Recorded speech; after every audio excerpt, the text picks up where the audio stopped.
Sorry guys, I just, my immediate reaction is just kind of like,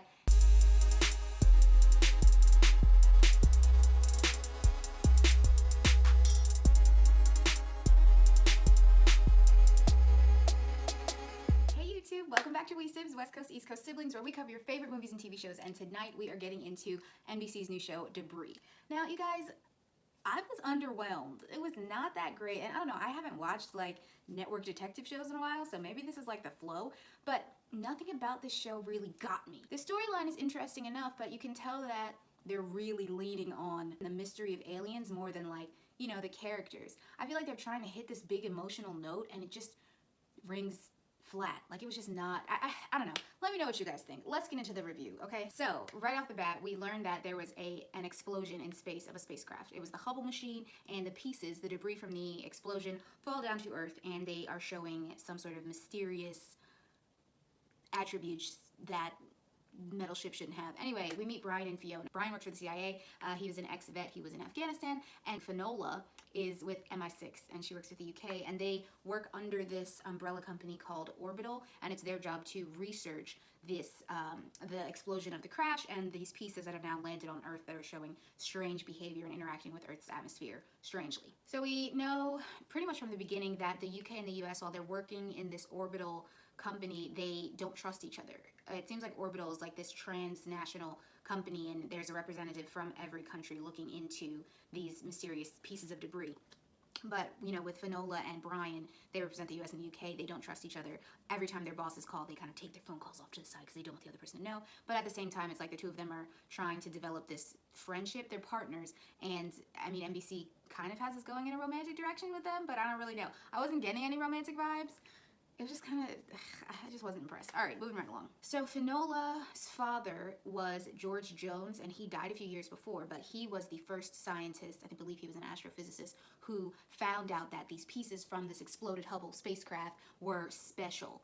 And she says that he says it made him believe again. And then she also sort of quietly notes that she thinks that these pieces were sent to Earth via aliens. Now, the next thing we know is that there's some kid going around draining people with his toy monkey. Basically, we first meet, I think his name is Kieran, in the backseat of his mom's car, and he's asking his mom about people on a tightrope, and then all of a sudden her eyes start bleeding, and she's like crazy, and she looks like she dies, and then Kiddo just gets out of the car and shoots her down the fields in some strange direction. We later learn that Kieran is draining people of their emotions. He is using the mom's emotions and draining her of them.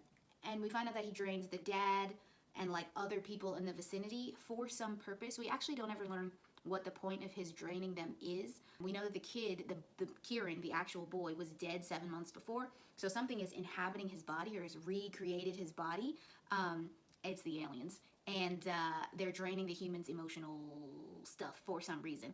Now, when Finola asks Keenan why he's there, he says, I was wanted here. So it's like, there's clearly some other power work.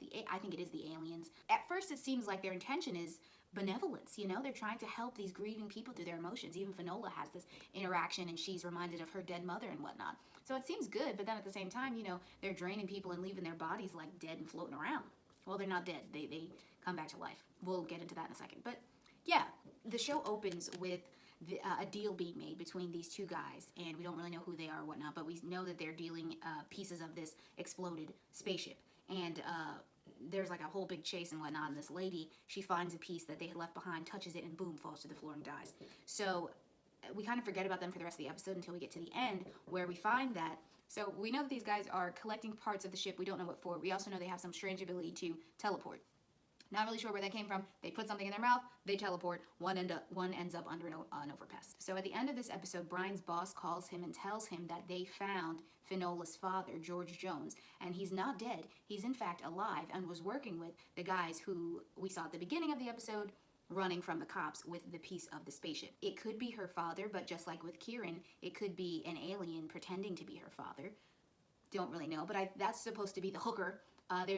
Brian's boss also implies that Finola is not on the up and up. She's sketchy-do, and she's British, and the guys who were running from the cops in the beginning were British, and they have parts of the spaceship, so Brian's boss is implying that they are some sort of nefarious character is doing something evil. Now, Brian hangs up the phone with his boss, like, I can't, she's my friend, she's my partner, I'm not going to betray her, like, whatever.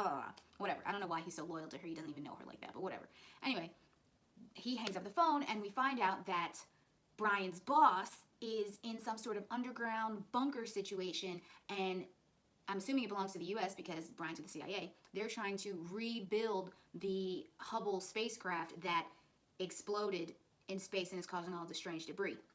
Why they're trying to rebuild it, I don't really know, but we know that the U.S. is collecting these pieces and putting them back into the spaceship. That was disappointing. I don't know, maybe that's a good thing. Maybe that's what you want to have in the first episode of this type of show, but I was just kind of like, these characters are a little stereotypical and a little flat.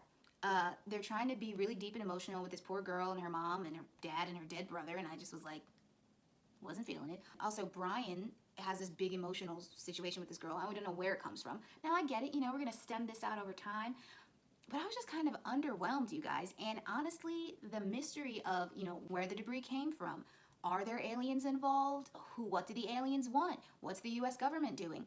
These questions are not enough to make me keep watching the show, but let me know what you guys think in the comments, because if you want me to, I will push through the show and keep watching it. I will pull a stranger for you guys, and we'll just be in the struggle bus together. So that's all I have for Debris episode 1. Let me know what you think. Did you like it? Do you have some suspicions about what's going on? Do you know what the aliens want? I'm unimpressed. I'm willing to have my mind changed.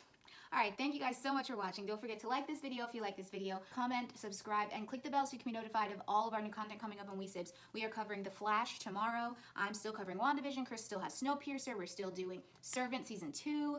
We're doing Superman and Lois. We're doing The Walking Dead. There's a lot going on SIBZ. So don't forget to click that bell so you can stay up to date on all of our SIBZ content. And check out our Patreon. I'll put the link below. All right, well, guys, that was Debris. I'll see you later. Bye.